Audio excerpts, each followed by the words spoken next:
So bali ngayong araw nga pala mga kuragon, tinatanggal ko tong pinakapalitada o pinakataping itong firewall. Dahil dito nga tayo mag-asintada o asintalaan ko itong pinaka-firewall. Papantay ko na pala dun sa pinakataas sa tapat nga ng Reds roll. Dahil dito rin kasi natin ipapatong yung pinaka-trusses natin o yung raptor nga natin gagawin dito nga sa kabilang ginagawa natin na bahay. Kaya naman sa kasalukuyan nga ito, tinatanggal ko yung pinakatapping para nga kumapit yung asintalang ilagay natin.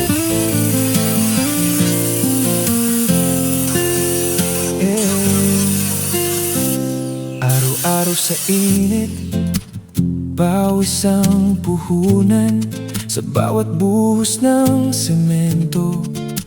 Pangarap ang dahilan, hindi biro ang trabaho. Bali binawasan ko rin pala yung wall plastic na medyo nakap dito nga sa ating pinaka-firewall. Syempre para hindi tumulo rin sa loob, tiniran ko siya ng 1 inches para nga masama sa ating asintada, para kapag pinalitadahan, hindi nga mapiktuan sa loob ng bahay kapag bumuhos ka yung malakas na ulan. Taas ng gusali, buhay ang nakataya, pero kapit lang para sa pamilya.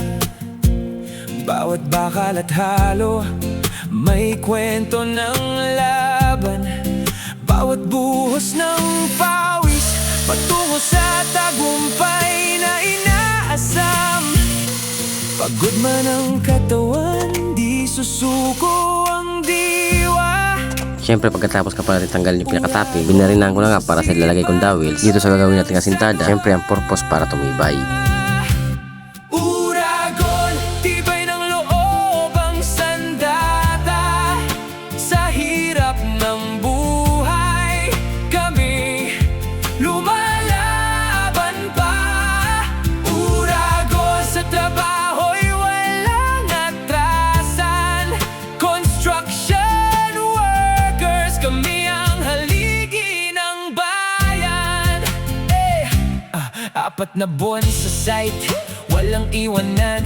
Barkadahan sa trabaho, parang pamilya na rin minsan.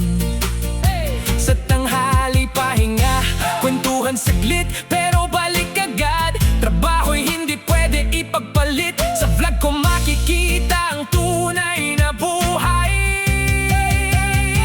ng mga uragon na walang inuurungan na laban. Hindi man sikat, pero astig ang galawan. Sa bawat proyekto, kami ang dahilan.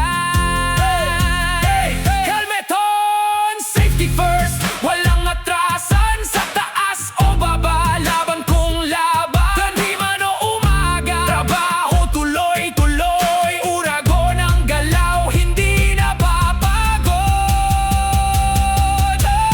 Uragon, tibay ng loob ang sandata.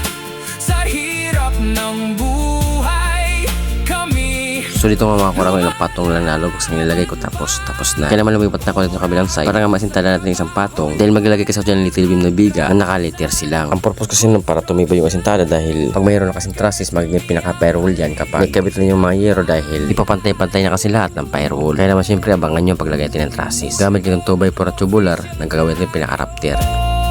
This is Uragon, para sa mga mandirigma ng trabaho.